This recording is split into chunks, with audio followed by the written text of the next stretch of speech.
என் அன்பு உறவுகள் அனைவருக்கும் வணக்கம்.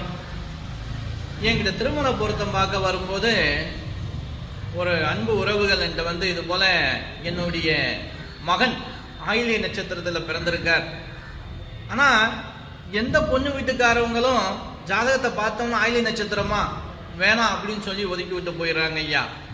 இப்படித்தான் இந்த மூல நட்சத்திரம், விசாக நட்சத்திரம், ஆயில்ய நட்சத்திரத்தை ரொம்ப ஆண்கள் பெண்கள் திருமணமாகாம இருக்காங்க. என்ன திருமணம் ஆன ஆயில்ய நட்சத்திரம், மூல நட்சத்திரம், விசாக நட்சத்திரக்காரவங்க நல்லா இல்லையா?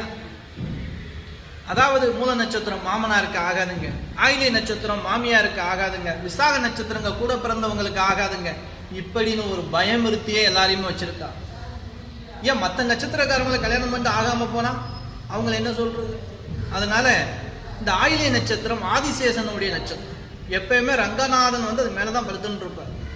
அவ்வளவு அன்பு கொள்ளக்கூடிய நட்சத்திரம். இந்த ஆயில்ய நட்சத்திரக்காரவங்களை நீங்க திருமணம் செஞ்சு அப்படின்னா உண்மையான பாசத்துக்கு அடிமையா இருப்பாங்க, உண்மையான அன்புக்கு அடிமையா இருப்பாங்க. மூல நட்சத்திரம், இந்த மூல நட்சத்திரக்காரவங்களே சரஸ்வதி கடாட்சம், ரொம்ப அறிவாற்றல் உள்ளவங்களா இருப்பாங்க.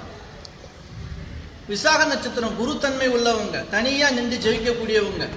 வாழ்க்கையில எவ்வளவுதான் பிரச்சனை இருந்தாலும் கஷ்டங்கள் இருந்தாலும் சமாளிச்சு குடும்பத்தை அந்நுண்ணியமா பிரிவினை இல்லாம பாத்துக்கிறக்கூடிய நட்சத்திரம். இப்படிப்பட்ட நட்சத்திரங்களை எல்லாம் வேணாம ஒதுக்கி விட்டு அதெல்லாம் செய்யக்கூடாதுங்க. அதாவது ஒரு நட்சத்திரம் என்கிறது அது பெரிய அளவுல ஒரு பாதிப்பை கொடுக்குமா? கொடுக்காது. மனம் ஒருத்தரை புரிஞ்சுக்கிட்டு நடந்துக்கிட்டாலே போதும். 11 பொருத்தம் இருக்கு, பிரச்சனை இல்லை இல்லையா? இப்போ ஒருத்தர் இந்த ஜாதகத்தை கொண்டு வந்தார். புனர்பூச நட்சத்திரம், பொன்னுடைய நட்சத்திரம், பயனுடைய நட்சத்திரம், ஆயில்ய நட்சத்திரம் வேணாங்கன்னு சொல்லிட்டாங்க. நான் சொன்னேன், கூப்பிட்டு விளக்கம் சொன்னேன்.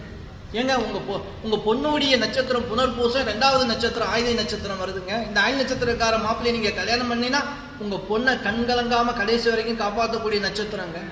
அப்படிப்பட்ட நட்சத்திரத்தை ஏன் வேணாம்னு சொன்னேன் அப்படின்னு அதுக்கப்புறம் சில விளக்கங்கள்லாம் கொடுத்தவொடனே இப்போ ஒத்துக்கிட்டாங்க. பயப்பட தேவையில்லைங்க. அந்தந்த நட்சத்திர அதிதேவதைகளை வழிபாடு செஞ்சாலே போதுமான விஷயம், நல்லது நடக்கும்.